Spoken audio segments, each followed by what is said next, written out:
questions to do with more for Romeo as well. You seem to adore him. How do you keep the love alive? How many years have you been married? Going on 15.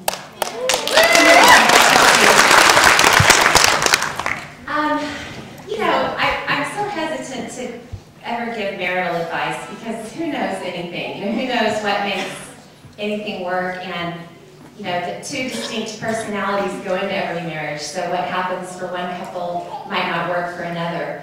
A couple of things, just very general approaches that I think have worked for us. First of all, we are together 24/7. You know, unless he's out doing some heavy lifting or manual labor, and I don't want to be too close when he does that because he might ask me to help. But generally speaking, because of our ranch situation, we're together a lot. And no, not every married couple can spend 24/7 together because people have jobs and go to offices. But it has shown me, this idea of a husband and wife carving out separate lives and kind of going different directions all the time might not always be the best idea. And we really are together so much that it's strange when we're not together. So I think it has helped us kind of be a little bit more of a team.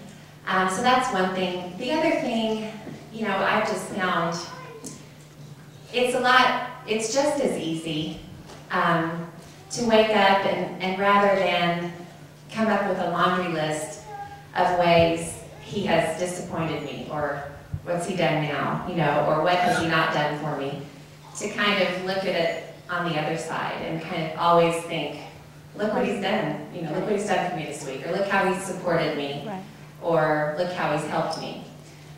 So I just think, and those habits on either side tend to build on themselves.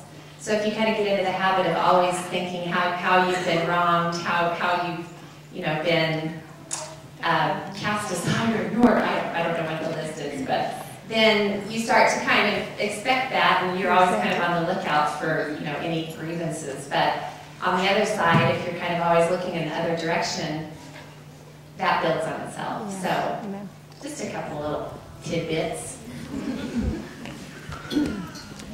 And we like to watch action movies and American Chopper. That helps. Hi.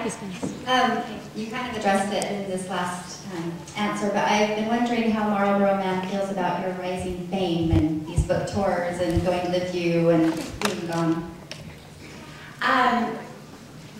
It's strange that I married this cowboy who grew up in the middle of nowhere, was raised on a ranch, and somehow he totally grasps this whole medium of blogging. And from the very beginning, he has gotten it, and he has supported it. If I married his brother Tim, I don't think I'd be a blogger today. Well, Missy, are you there? But he has always kind of looked at it as a nice way to, show a good side of agriculture, portray agriculture in a positive light. But he's great about my going out of town. It seems like I've traveled a lot, and I've certainly traveled more than I ever had in the years we've been married. But it's usually just in little spurts, and he's great. And again, because he's around the house and doesn't go away to work, he just takes the kids with him, and so it has worked for us so far. So, I wouldn't want to travel more than I do, but so far it's worked. The only thing that bothers him about any of this is if I get an agricultural fact wrong, and he tosses and turns for days. That's funny.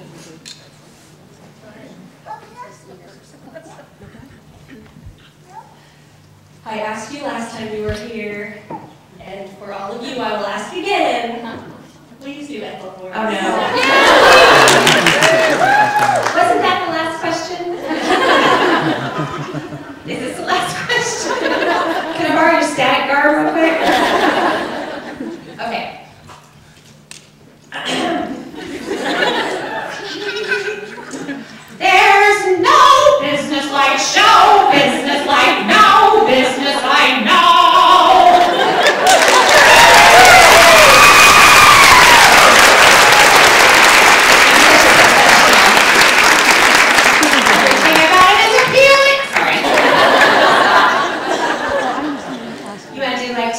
more. Now I'm really sweating. First of all, you are so fun. Thank you for your inspiration. I actually have kind of a technical question, because I've kind of been browsing around online a little bit about website design, so I'm curious to know how you went about that. Did you have somebody that actually just jumped in and said, let's do it, and helped you with it, or did you kind of embark, because you were blogging originally and now you have this fabulous website, and just where did that all come from? Well, it totally evolved. I started out on Blogger. My address was pioneerwoman.blogspot.com. Like, raise your hand if you're a blogger, by the way. Oh yeah, gosh, that's amazing. And about 8 months later, I switched to TypePad, which I thought would give me a little more flexibility over, adding widgets and things that I wanted to add. It wasn't until a year after that, so 18 months after I started blogging, that I actually got my own server and a big girl blog design, I called it.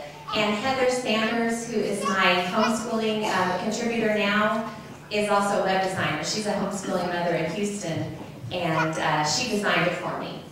And she was my web designer, she did everything for probably a year and a half after that. So now, when I did Tasty Kitchen, I used a team of developers that's kind of more just get in and knock it out.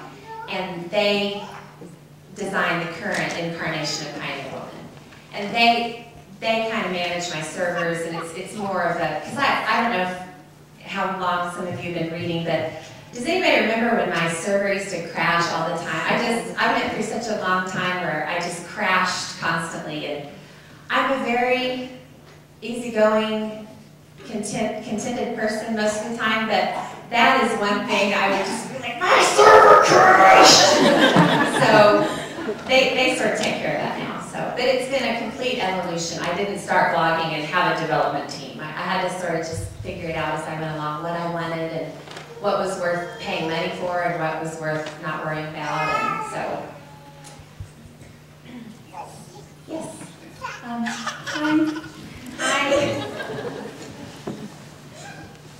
I'm really nervous too. So, I have another kind of technical, not a web question, but a book question. And I know that you did Black Hills on the blog, just kind of chapter by chapter. But did you do any sort of outline or stream of consciousness writing or brain dumping or anything like that before you put it on the blog to like edit it out and know exactly what you're going to say? I'm trying to write a book myself, and getting started is being a really big pain in the butt. So I'm just wondering, I'm just getting an idea. No, I did not outline it. If I had, I would have written it because I don't like writing outlines for that matter, this is sort of what a blog is all about and how I blog. I don't plan my content weeks in advance. I don't plan my content a week in advance. I wake up pretty much, with the exception of recipes, which I tend to kind of do the day or two before, and figure out what I'm going to blog about. So to me, that was why writing Black Hills Online was so much fun, was that it was, I didn't plan it. I didn't plan what was going to be in chapter 4 and chapter 11. I just kind of wrote until I felt like, that little thought had been completed, and then the next time I did the same thing. So that doesn't work for all writers, but I don't consider myself a writer, so there you go. I don't consider myself a real writer. For me, I like stream of consciousness. That's how I want to write. And in fact, that's why part 3 of Black Heels, which is all new and which was written not on the website, was difficult and took a long, long time for me to finish because I wasn't, it was in a vacuum. It was kind of outside of the way I'd written the first 2 parts, with the feedback and support of the readers and everything. So it was kind of an interesting contrast. But by the way, I love my pesky brother-in-law, Tim. I know I give him a hard time on my site, but That was about time. he doesn't like to eat cheese. because he thinks it's raw unless it's melted. And he compares me to livestock a lot. But other than that, he is just about the greatest guy I know, except for his brother. So I had to throw that in there. Are we finish up? Yeah. Okay. That'd be great. Okay, want to meet you guys, so we'll get started. Thank you.